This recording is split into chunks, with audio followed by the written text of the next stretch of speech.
Hey guys! Amazing! If you remember this practical note, you can use it not only in your life, but also in your work. The 가만히다 isn't the length of the rope enough? Try using the extension technique that connects the end of this rope.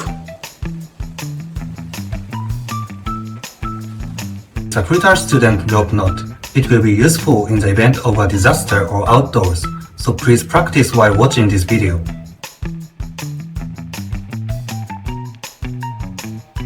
And if you remember the rope tricks that can be used in this camp and fishing, you can save time and feel safe.